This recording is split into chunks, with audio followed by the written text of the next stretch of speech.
Fromage. And we're live with cheesiness. We'll explain that later. We are live from Keeler Gardens. Welcome. Thank you for visiting us today or visiting with us today, depending on where you are. You may or may not be aware of when we're on these live videos, and you can do that by following Keeler Gardens and liking us, and then you will get notifications. Oh, I just got a notification. Keeler Gardens is live. And what we do is we chit-chat for a couple minutes, so we allow those notifications to ping all of our interested parties. So We chat. So that people can join. I'm really off my game today. Obviously. So we'll start You're a little waterlogged, aren't you? We are Keeler Gardens on the northwest side of Chicago. We are a small nonprofit offering up services in a variety of unique ways now, of course, to keep you connected with nature. A nature connection, a connection with living things that breathe and move and have power and an energy. That connection actually has been proven to make a difference both in our health, physically and mentally, and also for youth in developmental foundational skills. So we want to offer these opportunities through video and other virtual programs and interesting programs. And hopefully there will be a time when we can actually be running programs on site here. With that said, please keep us in mind if you know of any groups that want to sponsor these types of programs, or if you know of any opportunities for us. So, with that said, our program today is part of our daily videos, daily live videos. Sorry, did we do one last? I don't think we did. It was too wet yesterday. Because it was too wet. And that led me to the topic for today's talk. Which is? Working in wet soil.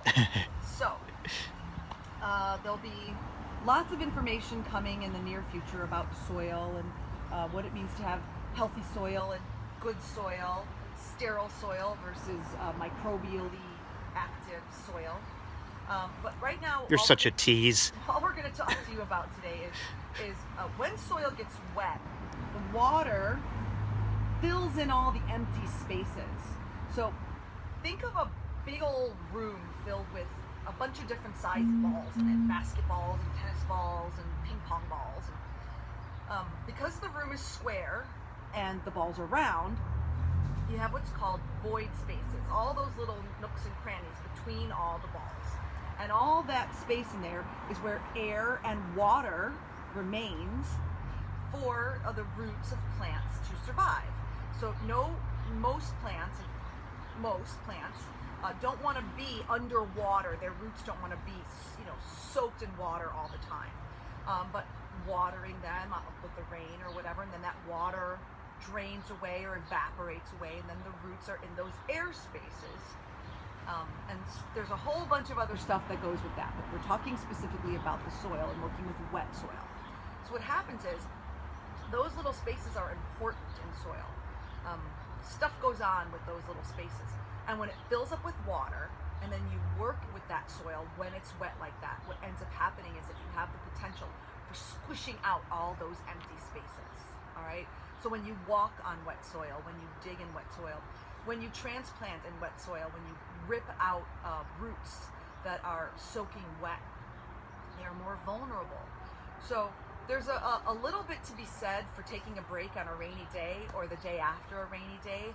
And we balance that here at Keeler Gardens with how much time we have, how far behind we are in the season, what we need to get done. But one way we control that and work in wet soil is we have specific places where we put our feet and our weight so that we don't squish all that water out and compact that soil. So our vocab for today is void spaces. Everybody write that down. And compaction. And of course, squishing out the water. Squishy is also a good vocab word for today. So I'd be making snide comments, but I'm really intrigued by your talk today. So basically, you can see here our edgers. So even walking on grass when it's muddy compacts it. Okay, so But I tend. Sorry. I tend to stand on the edges when I'm working in the space, and then I stand on steppers in specific locations for a couple different reasons. First of all, the bigger the stone, the more it disperses your weight, okay? And obviously, if I was to put my foot right here in the soil, it would just squish right down. We and had I would somebody working on property years and years ago that their footprint remained in a bed of soil for like 18 months, if not 2 years, so because they were the work they Yeah. were doing was so heavy and so aggressive. Yeah. So here's some tips for when the soil's wet like this. Stay on the edges. Work on the sidewalk. Our sidewalk is open to the public, so you can come and visit Keeler Gardens even when it's raining or wet outside. So work on the sidewalk or work on your paths. Stay on the paths. All right? That's good advice for life. Or if you have steppers, or if you don't have steppers, pick some places where you can put some substantial steppers. I've even seen you make steppers out of plant material, So what like hardy plant material, Yeah, like sticks. So like sticks and woody material. So for example, hydrangeas, when we pull down those sticks, they're hollow inside, but they're like bamboo. They're relatively stable for a while until they start to degrade. I will break those down about this much and lay them 2 or 3 levels deep, and I'll use that as a stepper. Again, it disperses my weight, and I'll allow them to degrade. It adds back To the soil. green material to the soil.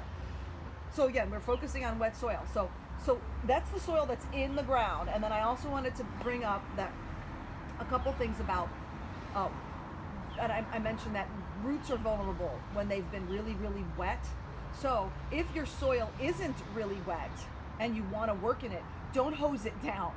A little drizzle is okay to loosen it, but you don't want to soak the soil just to loosen it, to make it easier to You're work. talking like if it's been like a couple, like it's really dry, like no rain for a week in the summer or something like that. When we're talking about weeds, it doesn't matter if the soil's wet or not, because you want those weeds to come out, and it's easier to pull when the soil's wet.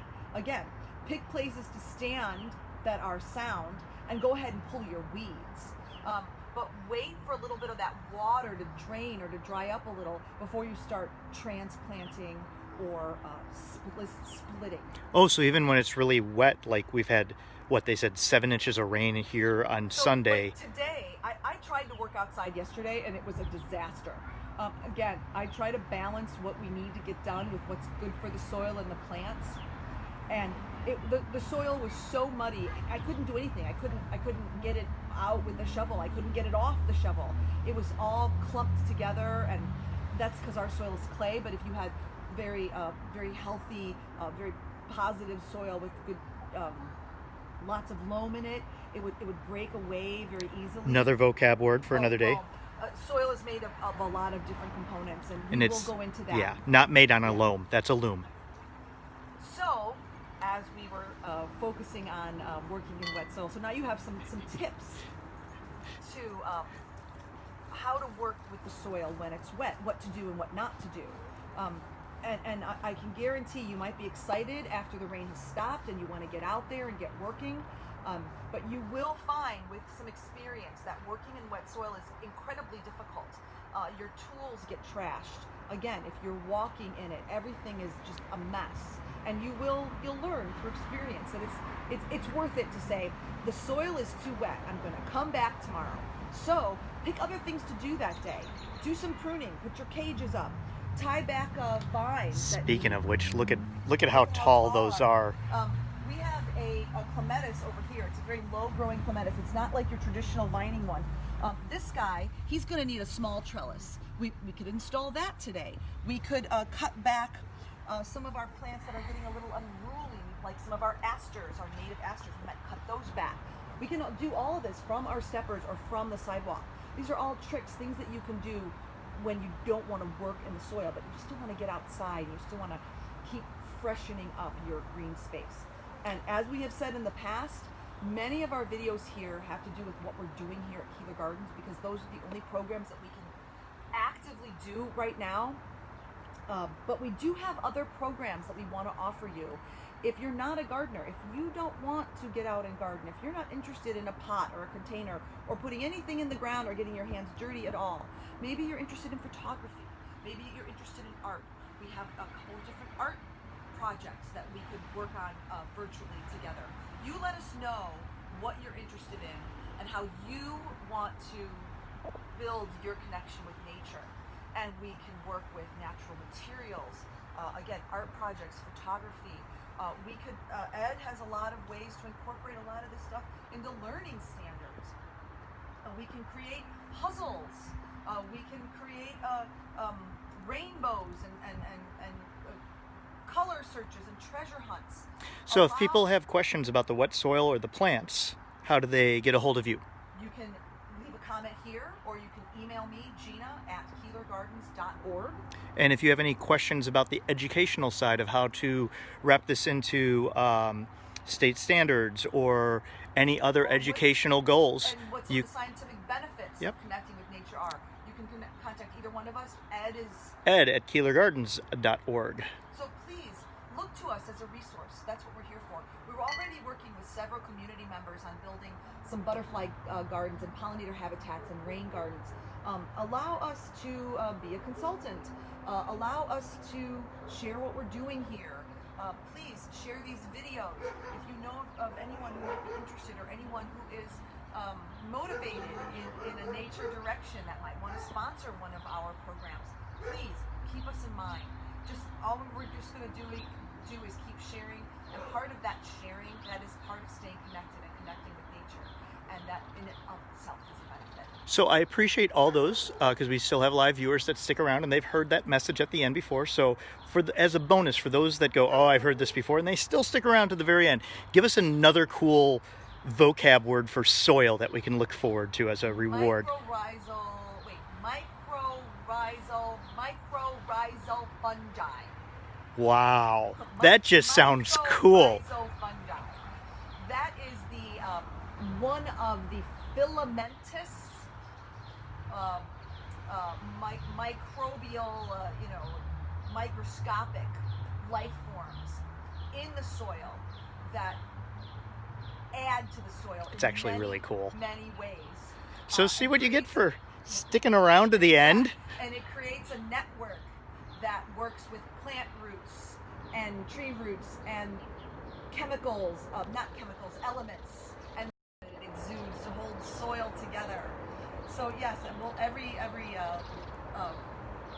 attendee that sticks around late will give you a cool bonus vocab word.